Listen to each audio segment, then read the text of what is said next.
Thanks, Ivy and Carol. So yes, I'm Paul DeBassio. I spent 20 years in United Way Network in Boston as the Chief Development Officer, and then doing the same role for United Way Worldwide for 5 years. And since retiring in 2020, I've actually continued to do some consulting and executive coaching with United Ways. I actually sit on the board of my local United Way, which is Granite United Way. So Holly Mackey, one of our staff there, good to be seeing you here, Holly. I'm connected at the local level, but I'm really, really excited and proud to be part of United Way Next since coming from United Way Worldwide. It's been it's been an opportunity to stay connected to the work and stay connected to people I've worked with, but also to make new friends and new connections. So it's been a wonderful experience the last 5 years. And as Ivy mentioned, I am fortunate enough to serve as the board chair this year, our 35th anniversary. And I'm really excited to introduce our guest speaker, Kate Drayton. And I've seen Kate's presentations before. I've been on some of these before. You're in for a good session here for sure. Kate's one of us, right? She did work at a local United Way. She's a member of United Way Next. And she's given her time for a number of different sessions for United Way Next. And she's bringing her expertise, which I love burnout prevention specialist, because I think if you work at United Way, you're always feeling almost burnt out. So it's great to have someone with Kate's stature here. So Kate, I'm going to turn it over to you in your session. Thanks so much. Thank you, Paul. We were just connecting over the fact that we both first began our relationship with United Way as teenagers. Paul said that he started first donating to United Way as a 16-year-old. I was 18 when I first started giving and volunteering. And we both agree that we will always live united. So it is a joy to get to be with you all today. I love seeing where everyone is joining the call from. And it truly shows the impact that we have around the world together. We truly are stronger together. And I am for each one of you on this call, cheering you on. I know how hard you work, all that you do behind the scenes. And I'm so grateful that your community has you.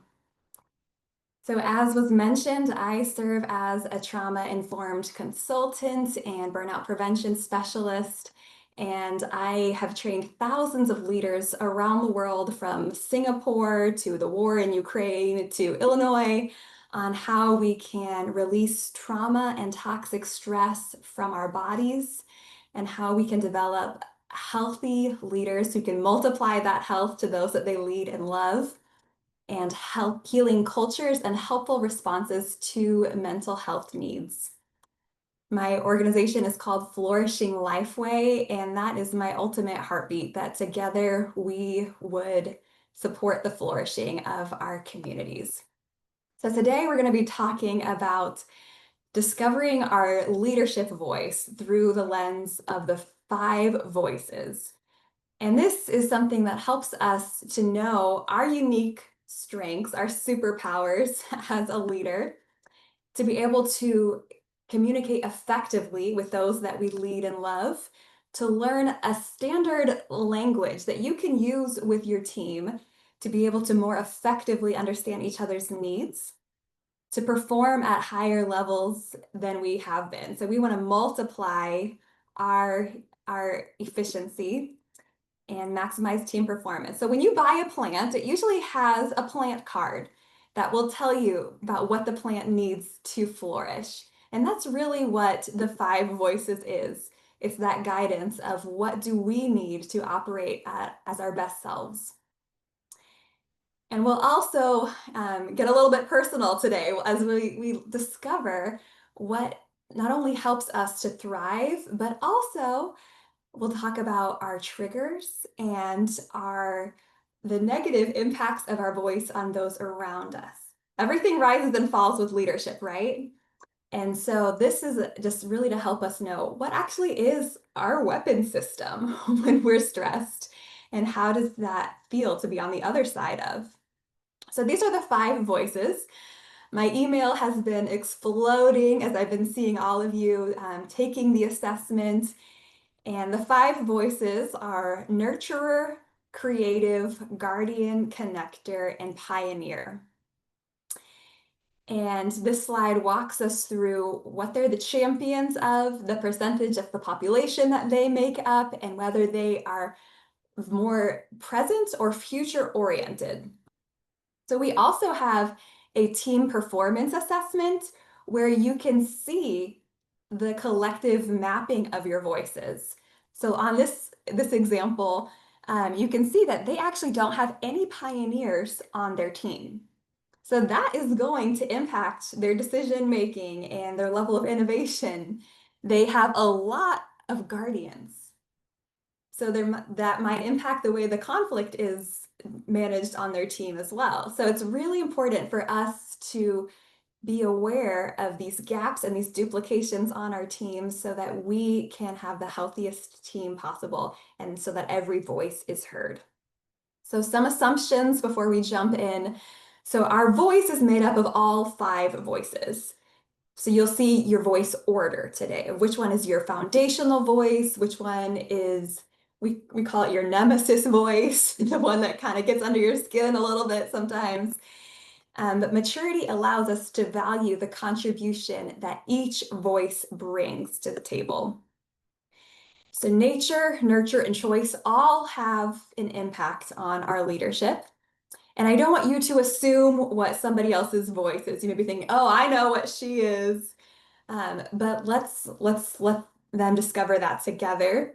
And I know you've done the assessment, but we also walk through it. And so you can have a time to reflect, and maybe your assessment result, you actually discover, you know what, I do lean a little more this way, or I resonate a little more with this. That's okay.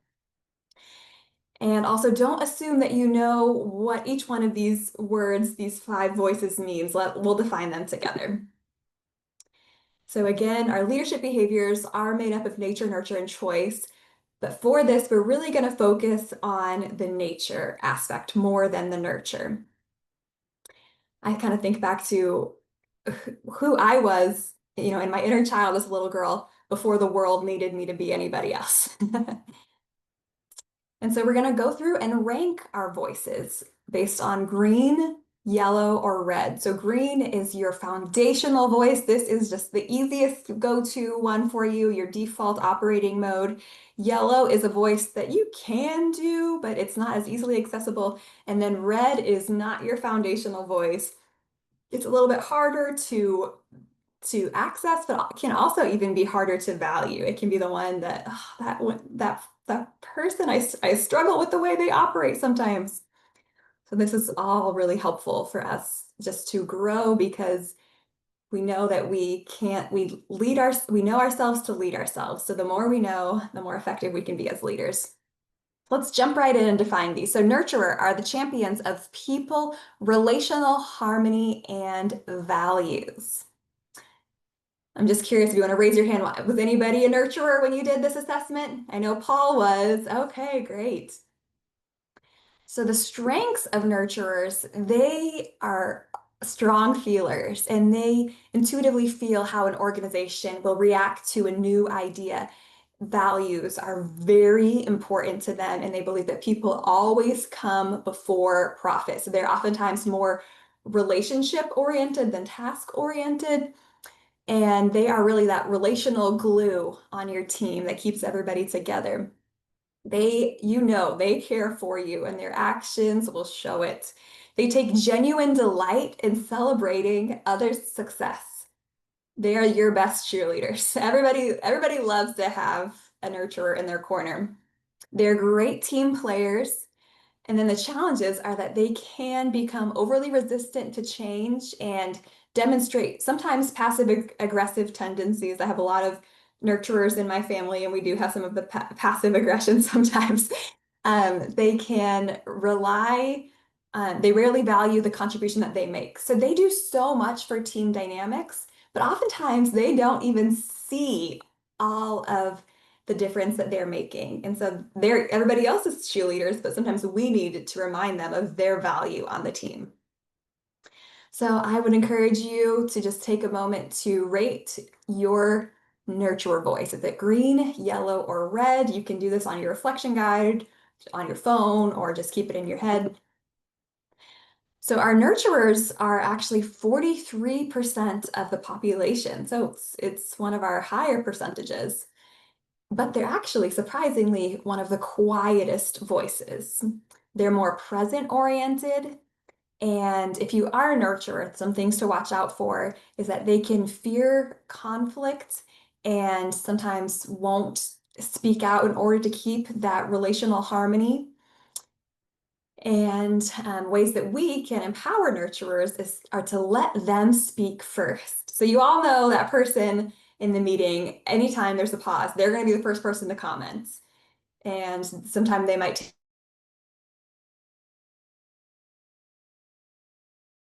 take up more room. that doesn't lead us to pause and to invite our nurturers who might be a little bit slower to initiate speaking up, to invite their thoughts first, so that way it doesn't feel like conflict-y, because if somebody else has already shared an idea that they might view differently, then they might delete their own. So this way, if you give them the opportunity to speak first, we're more likely to be able to steward their valuable insights. Creatives. Any creatives on the call? So these are champions of future ideas, innovation, and organizational integrity. Their strengths are they are the conceptual architects and they love to think outside the box. But they can be really effective early warning systems for our organizations. They can see the risks well, but they can also see the opportunities that are on the horizon that we need to be stewarding. And they are never satisfied with the status quo. I heard a joke one time that there's nothing that community leaders hate more than the status quo and change. I think that's so real. But creatives, if they really view something as important, then can't is not in their vocab. They will make it happen some way, somehow. They'll find a way. They're so driven. And they exhibit a strong social conscience and desire for personal and organizational integrity. So their challenges are that they often struggle with the fact that others don't get their ideas. They are so passionate and they view their ideas in their brains as these conceptual architects. They view it clearly, but sometimes what we communicate is not always grasped by others as creatives. So we need to make sure that what we are transmitting and what they're receiving, there's some clarity on. And they can be internal perfectionists. They often fail to celebrate the 90% that has been done well enough. If that 10% hasn't been done, they always want to improve to the next level of excellence. So pause for a moment to rate your creative voice. Green, yellow, red. It could even be green, yellow, or yellow, red if it's in the middle. So our creatives are a less popular percentage, not in terms of how much people like them, but just in terms of the number of our population, 9%. And this is the second quietest voice. They are very future oriented, and they can struggle to communicate effectively and have idealist, perfectionist tendencies, always wanting everything to be the best possible, which is a good thing, but we just need to be careful of how we make others feel in the process. So how do we empower them? Don't judge them on what they say first. Help them communicate their ideas. Let them know it's okay to be wrong sometimes. And again, the way we do that also requires some relational intelligence. But it's important just to help their incredible ideas in their brain be able to be stewarded. So guardians, any guardians in the house? They are the champions of due diligence, resources, and efficient systems and processes. They have a relentless commitment to ask the difficult questions. They will always seek to honor the past as teams look towards the future. They have this personal drive to ensure that we deliver our projects on time and on budget. So I'm sure a lot of our executives on the call, they really do value that. Somebody who can get your project across the finish line on budget and on time, that's worth $1 million, right? So they have the ability to detach decision-making from personal sentiments. So that's not so easy for some of us. They are naturally risk averse, asking, is it worth the risk and investment? They respect and value logic, order, systems, and repeatable processes. Their desire for truth and right decisions can sometimes not feel so good to others. So we need to be really intentional that our commitments to protecting our organization doesn't negatively impact the relationships of our organization. And a lack of tone and tact can sometimes undermine their relationships and effectiveness with others. So how would you rate your guardian voice? Green, yellow, or red? We see that our guardians are about 30% of our population, and they're present oriented. They do value the past, but they're very focused on where are we now in the present time. What to watch out for, they can be risk averse and can sometimes be overly critical in a way that might not feel good to others. But really it is from a place of love because they're trying to protect their organization. But just the way it comes out might not always be received the best by others. So how do we empower them? We welcome and invite their critique and their challenge and their commitment to do due diligence. So this is something, so right now as a trauma-informed consultant, I also work as a liaison between public health, public safety, and people who use drugs. So those are all very different worldviews, right? And so sometimes I'll go to my law enforcement partners and invite them to critique something before we present it so that we hear from them what they think is not going to work before we launch it. And that's so much more effective when I invite their critique and that they see that I value it, then they feel they have to fight to get that heard. So connector. Champions of relational networks, internal collaboration, and effective communication. They are your people. They are persuasive and inspirational communicators. They are highly effective at casting a vision and getting others pumped up about it. They're truly connectors. So whenever there's a project, they're the ones who are always say, "Oh, I know a guy. I know somebody who can, I just met them and they're like my new best friend, but we can connect them and get them pulled in and we'll get it done." So they always know someone that they can turn to, and that's worth so much. They have the capacity to maintain a large number of relationships. So again, they did just meet this person, but they genuinely do feel that they are so close and it's not fake. They really do value that person, that even though they may just have met them. Whereas others, they take a lot longer to build that trust and to view it as this is one of my close friends. They know how to connect with the aspirations of others and how to give back to this person what's in it for them, of why they want to be a part of this cause. So their challenges, they really need appreciation. So I'm maybe a stereotypical connector. My love language is words of affirmation. So I'm guilty. But what we love most is when people can see the impact of the connections that we make. So Carol, she's always connecting people. And like I know as a connector, it feels so good when you come back to that connector and say, "You connected me with Ivy, and that led to this community impact, and you were the one who made it happen." But we also can have some people-pleasing tendencies that make us feel that it's very personal when somebody does bring effective challenge or critique. And we can struggle to hear and fully engage with critical feedback and become defensive, taking things personally.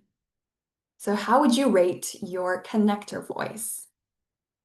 Connectors are 11% of our population, the second loudest voice, not surprising, and they're future oriented. So what to watch out for if you are a connector is connectors have a tendency to interpret challenge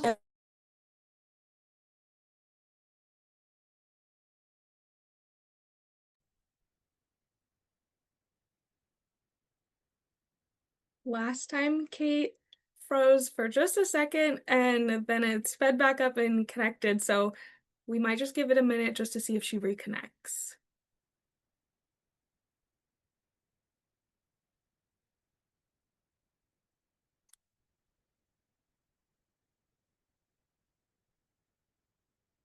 Of their ideas.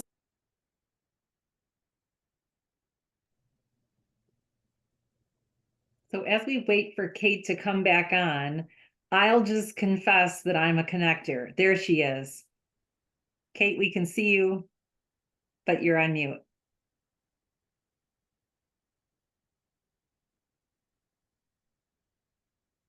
And it looks like her screen may have froze again. I'm finding this very fascinating and I'm smiling at all of it because I know so many different people who are different, have the different voices. So we'll hang tight for just a minute while Kate returns.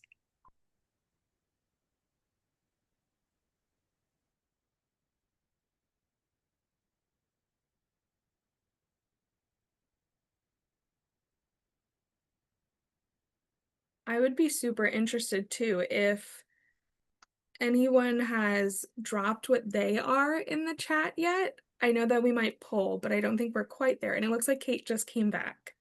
Thank you. Yeah, somehow my electricity just went out. I don't know why. So I lost Wi-Fi, but I'm on my hotspot, so that works. All right. I'm going to share my screen again. But we are just reflecting on how we would rate our pioneer voice. Is everybody still able to see my slides? No, we see your face, but no slides. Okay, I can pull up your slides if you need me to. that's okay. I'll just pull it up really fast. Did anybody else lose electricity? I guess we're all over the world. We're not close by each other, so probably not.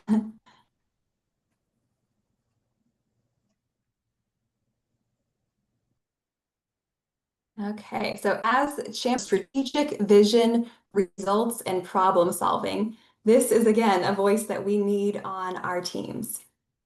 It's so important for us to make sure that every voice on our teams are heard. And so their strengths are that they approach life with an anything is possible attitude. Visioning and shaping a scalable future is the highest priority.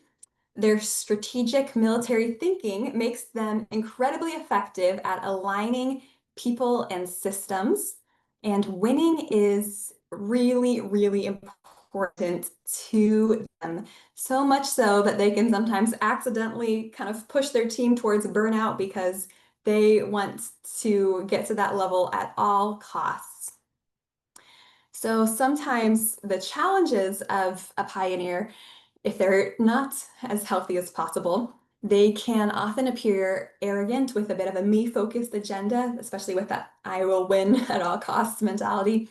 And they can quickly dismiss the contributions of those that they don't believe are competent or as experienced as they are. So how would you rate your pioneer voice? Red, yellow, or green? Is actually the smallest percentage, 7% of the population are pioneers. So if you have one on your team, know they're rare, so definitely value them. They're future oriented and they're actually the loudest voice, surprisingly. So pioneers can sometimes lack sensitivity, can be unwilling to listen, can be perceived as arrogant, but don't worry, they empower themselves. So we need to just really affirm their competence, remind them of the value they bring, and that we do appreciate their commitments to helping our team get our projects across the finish line and be the best that we can be. All right, so now if you can plot your voice order. So number one would be your foundational voice, all the way down to your fifth voice.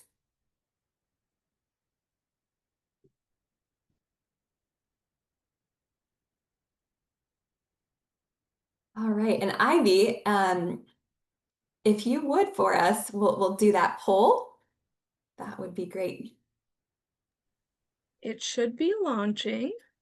Yes, I see it. Perfect. And I can give you an update on how many people have answered, and then I'll be able to show the results in just a second.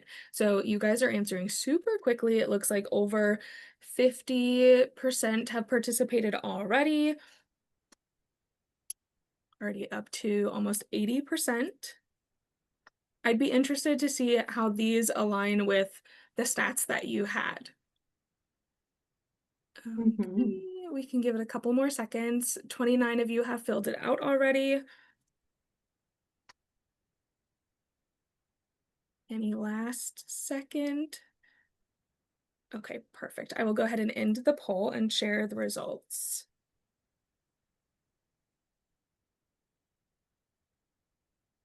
Wow. Okay. So we do have representation from all the voices. I was kind of, just guessing that just knowing who United Way people are, that I thought we might have a stronger leaning towards a couple of voices. We have 17% connectors, 10% creatives, 17% pioneers, 31% nurturers, and 24% guardians. That is interesting. Okay.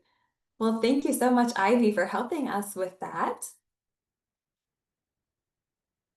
Also, I'm seeing a red line across my screen. I don't know if Ivy can maybe, are you guys seeing that? I might Okay, be it looks able like to somebody erase just drew it a for little. you. Okay. No. All right. So our voice order tells us a lot about just what our tendencies can be. So our first voice, our foundational voice, that's the one that's the most easiest to access, feels natural. So the way they describe it is unconscious competence. So what does that mean? That means that you don't even have to realize that you're doing this. You're just naturally good at it. You don't have to put effort. It just comes out of you. Then we have our yellow voices, our second and our third one. So these are, they're easy enough for us to access, but they're not quite as natural as our first voice. And sometimes we only lean into it in certain contexts. And this voice modifies the expression of the first voice significantly. That's where we have the conscious competence. So that means we have to put effort, but we can be good at it. And then we have our fourth and fifth voices. So for the fourth voice, actually, a lot of people tend to think that they're better at this voice than they actually are. And the fifth voice, sometimes they call that the nemesis voice. I don't really like that because I feel like that sounds like we're enemies. But so this is the voice that is the toughest for you to value, appreciate, or access. Usually obvious that this is not our natural tendency or our preference. So I hope that's helpful for you to see. So now I would love if somebody's brave enough, if they would be a reader for us. And I would love it if it could be somebody who actually is a nurturer. So is there anyone on the call whose first foundational voice is nurturer who would be willing to read this slide for us? It looks like Christy may have raised her hand. Perfect. Thank you so much. I'll do it. Okay, so number one, when I speak, I represent 43% of people. My views and opinions truly matter. People see me as a highly skilled professional. It's time I started to believe that. People chose me to lead because they believe in me. I need to act like I belong. I need to learn to challenge the views of other voices on my team when I believe they're wrong. I need to embrace change and help lead it and not be passive and function as a victim of it. People trust my judgment and genuinely want to hear my opinion. If I speak the truth with kindness, I can increase my influence. When people challenge my views and opinions, they're trying to help. It's not a personal attack. Pioneers are not as insensitive and arrogant as I think. We just see the world differently. Thank you so much. And is there one of those, I'm going to put you on the spot for a second. Is there one of those that like stood out to you, one that you would like to try to hold in your back pocket this week? Yes, a couple of them, but I'll go for number 2. People see me as a highly skilled professional. It's time I started to believe that. And I'm sure your team really does, but for some reason it's harder for us to see it sometimes. So I'm grateful that your team has you. Thank you so much. Thanks. All right, would somebody be willing to read our creative? And I love it if it's somebody who is naturally a creative.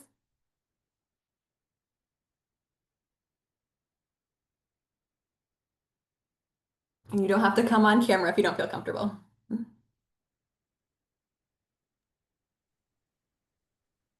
I don't think I see any hands raised.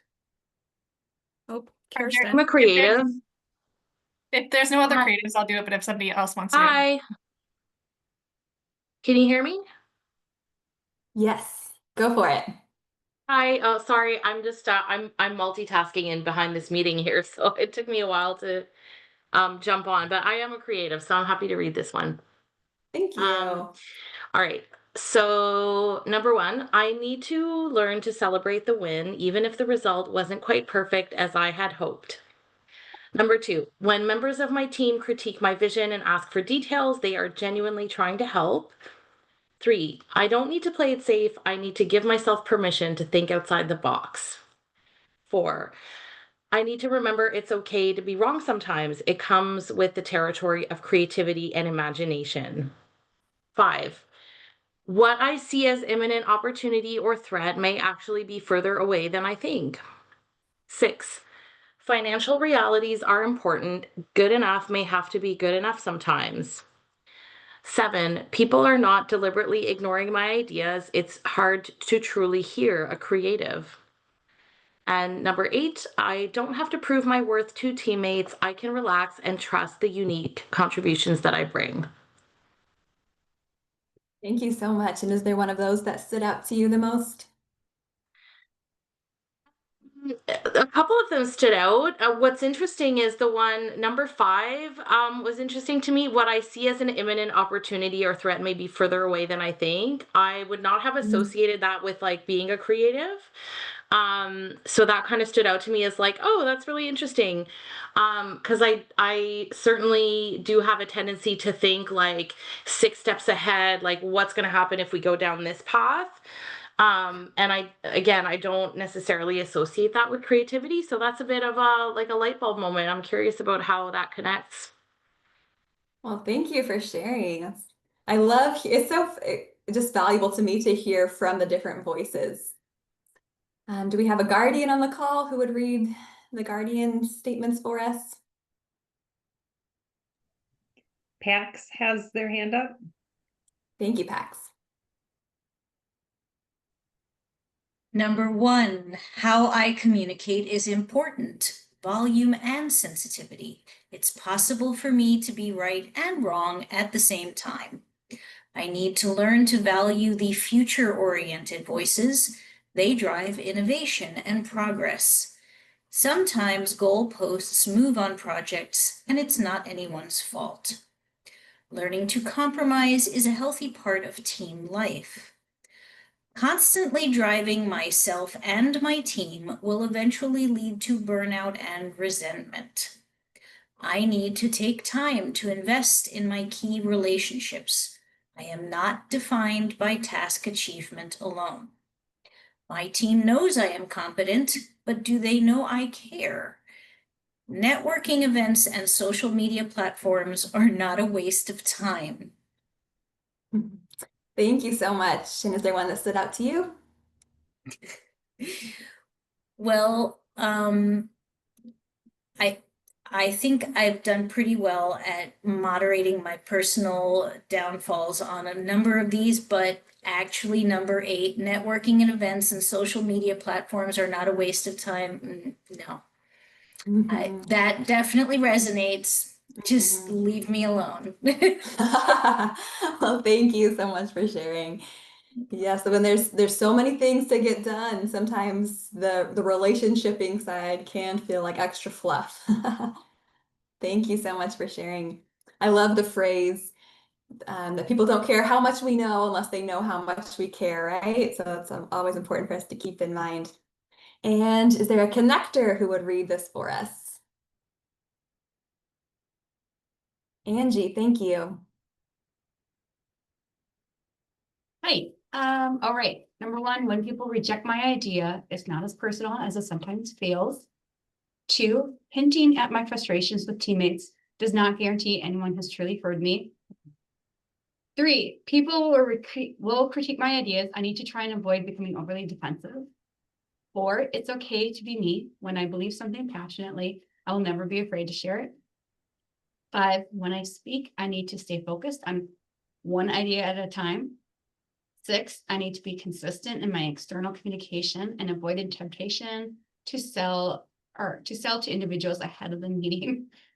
7, I need to be intentional and take time to think through how I can create a culture where other voices can bring their best. 8, I need to be patient with those whose due diligence process is rigorous, painful, and time consuming. Okay, so all of them, but I would say,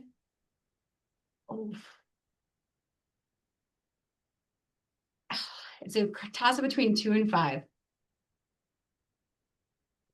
Yes, I can be guilty of the hinting my frustrations instead of just being clear. I love how Brene Brown says it, clear is kind. Thank you so much, Angie. All right, last but not least, would somebody be our pioneer voice?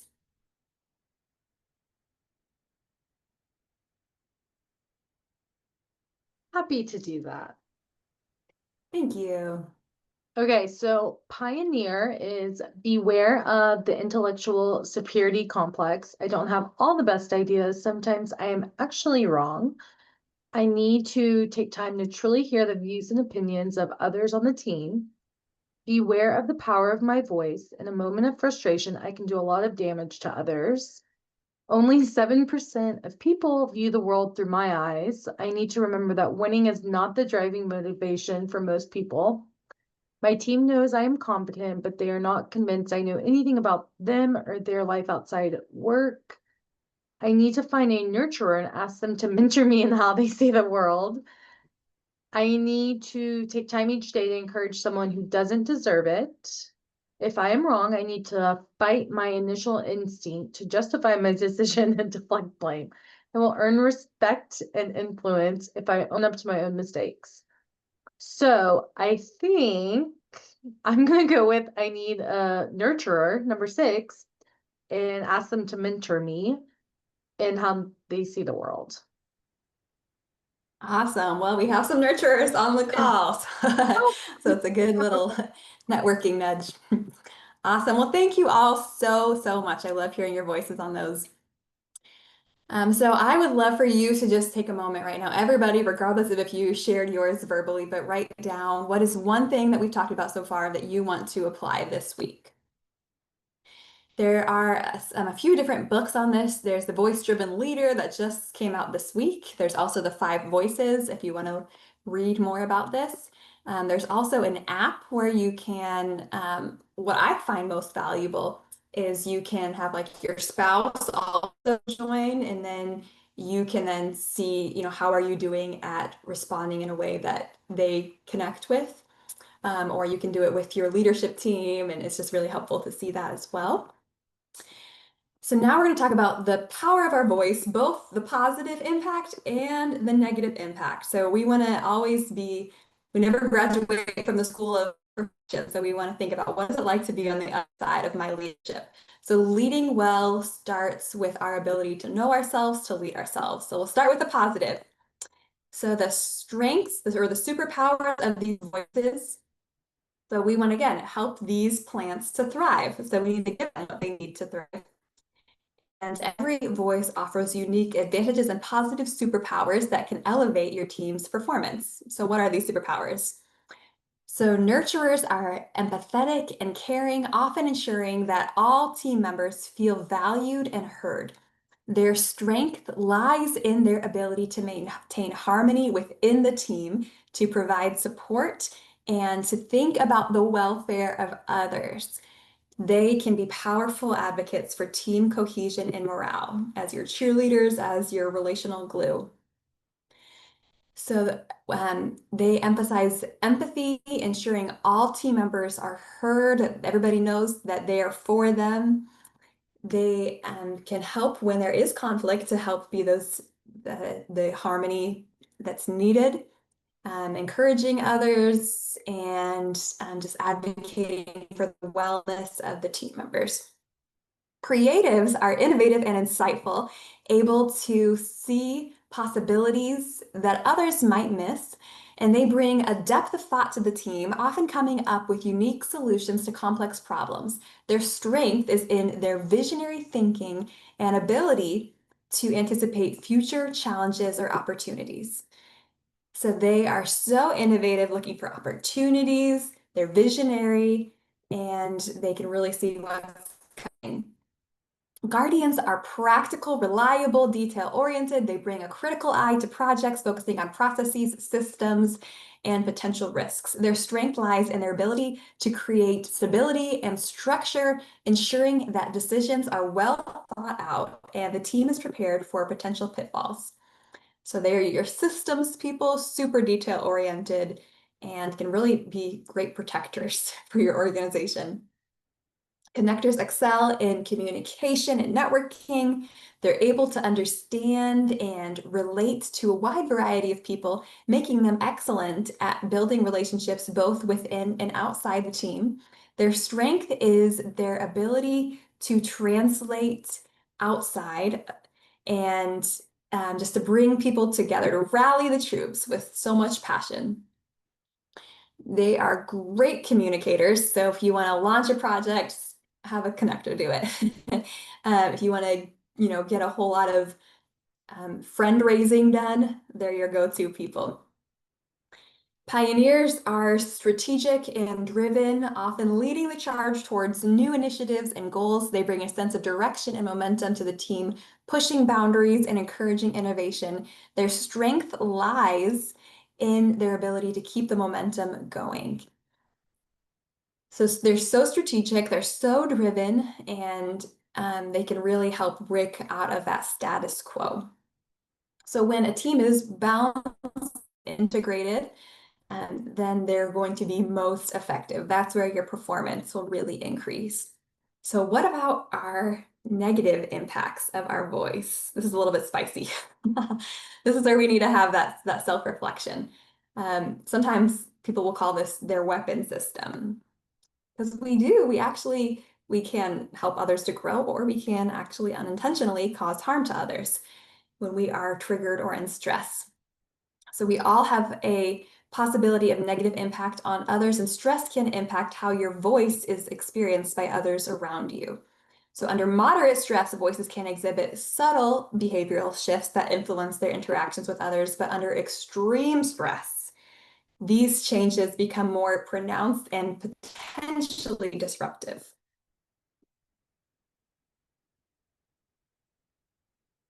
So when a nurturer is under stress, their avoidance of conflict can create unresolved issues and resentment in the team, leading to a lack of honest communication and hindering team growth, while also causing them to withhold care from those they believe are hurting others. So their strength, their superpower is caring. So what is their weapon system?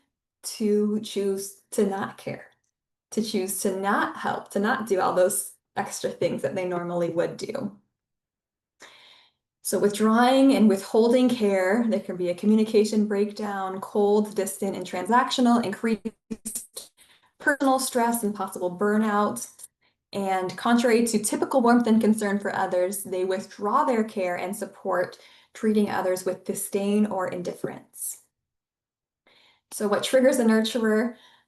You feel taken for granted, your opinions are not being heard, your important values are being ignored, and people you care about are not being treated with dignity and respect. So under stress, creatives focus on future ideas without considering practical details can frustrate team members who may feel their immediate concerns are ignored. So their weapon system is the Hulk. It's like the big explosion. So they're ignoring practical details, imposing their vision over others, inconsistency, and a lack of follow-through, using raw power of their emotion and convictions to heatedly confront and berate someone, especially to undermine their character. That does not feel good to be on the other side of. So their triggers are values that you hold dear are being trampled on. People you feel responsible for are being treated badly, or someone breaks a promise to you. So this is interesting because as you notice, this is creative connector, and then there's creative pioneer. So there's actually two different types of creatives because they can experience things differently. And so this is the creative pioneer, and their weapon system is laser-like critique.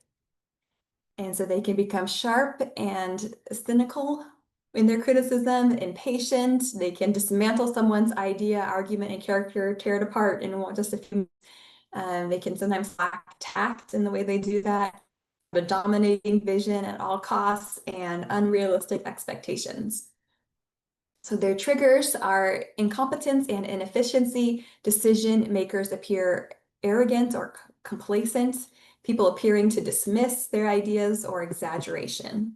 So under stress, the guardian's focus on caution and risks can lower team morale and stifle innovation. Team members may hesitate to suggest ideas or take risks during criticism and or interrogation.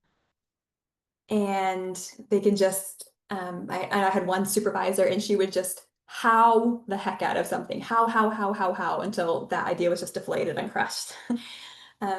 Instead of how can I support you, or do you need help? It was like so critical that it would just, like, that's how she was actually showing care, but like attacking the idea, and then if it survives, then we can move forward with it. So that didn't always feel good to be on the other side of.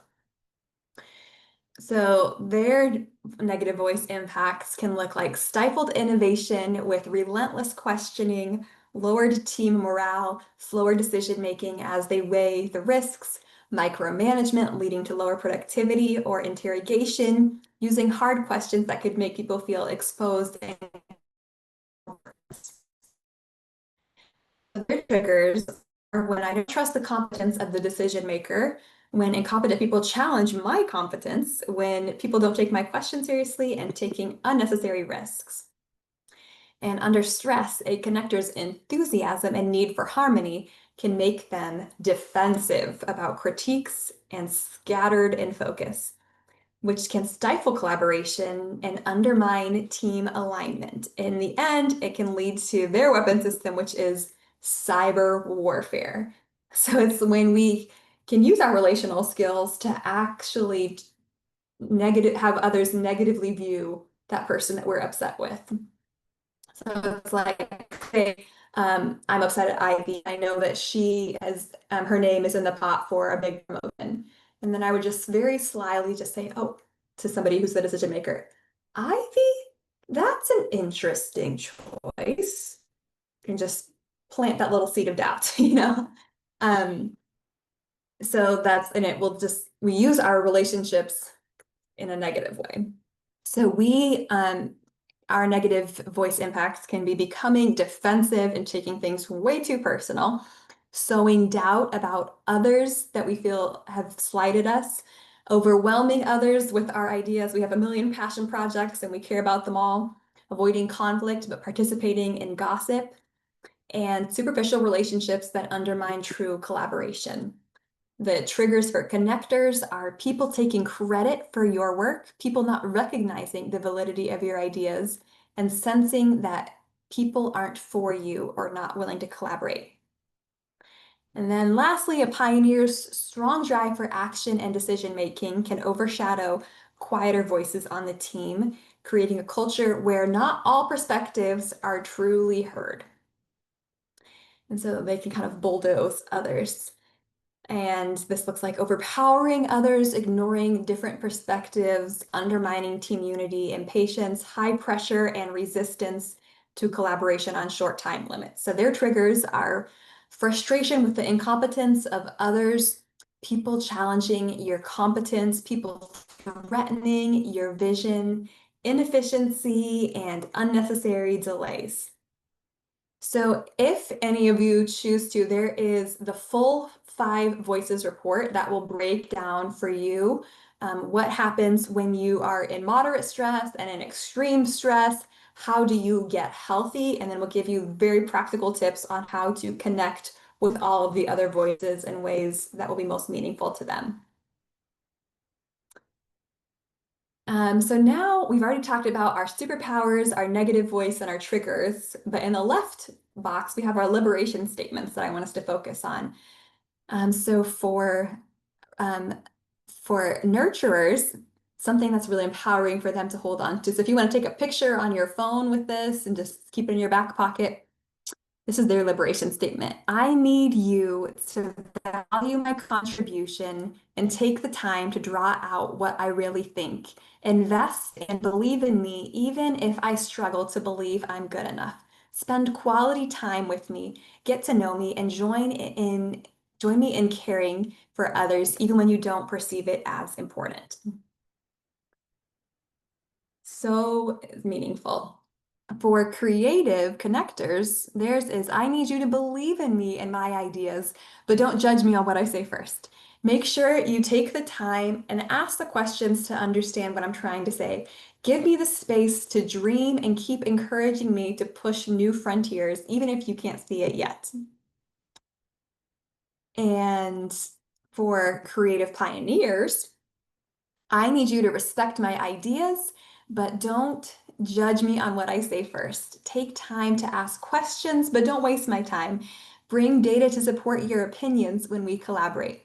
Give me the space to work on my own and the freedom to keep pushing new frontiers, even if you don't see it yet.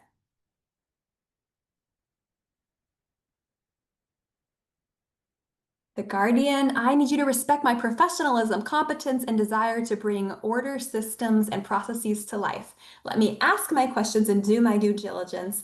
Value the real me that lies behind my logical, rational questions and critique. Connectors, celebrate life with me and understand that at my best, I don't separate work, rest, and play easily. I think Carol and I can resonate with this. Regularly ask me what I'm excited about, and then let me tell my stories. Never stop believing in me, appreciate my strategic connections, and encourage me to keep dreaming about changing the world and expanding our influence. I'm with you, Carol. And the pioneer, I need you to respect my competence. Don't judge me for being competitive and wanting to change the world. Invite me to help solve your problems. I love doing that. Encourage me to dream beyond what anybody else believes possible.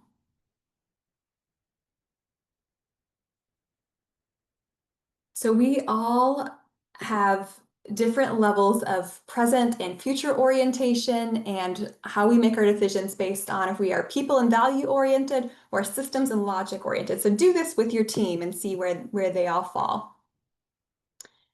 And these are some rules of team engagement. You can take some time to soak in those. I would encourage you after this call just to spend some time to really look through those as well. And just know some of your team members will be quick adopters and some will be slow. And so we got to meet them where they're at. If you're interested in learning more, I have a lot of free resources on my website, Flourishing Lifeway. If you would like to purchase the full 5 Voices Pro report, it also comes with a full leadership transformation portal, as well as 5 Voices AI, which can help you to be able to have real-time feedback on how to do conversations with other voices in a way that they will receive well. And then I also have a NeuroFit app. If you are somebody who's just feeling burnt out, and this is a way to just release that trauma and toxic stress from your body. If you're interested in a trauma-informed speaker, I would love to connect. And then lastly, these are just some of the ways that I can help United Ways. If you're interested in a program on burnout prevention, on developing emotionally healthy leaders with relational intelligence, on nervous system coaching and somatic practices, So we'd just love to continue to stay in connection and to support you all moving forward. So I'll turn it back over to Ivy. Thank you so much. Thank you so much, Kate. I will make sure that everyone receives all of the links and all of the resources and your slide deck and everything that you have shared, because I know that people are probably interested in those last couple of slides that you shared as well.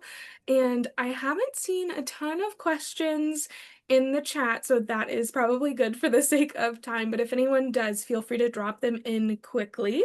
And I already kind of let everyone know what you will be receiving after this call. So really the only thing I would recommend is if you're interested in attending more events this year with us, we do have, I believe, 2 more in November and 2 in December, and then that is it for the rest of the year.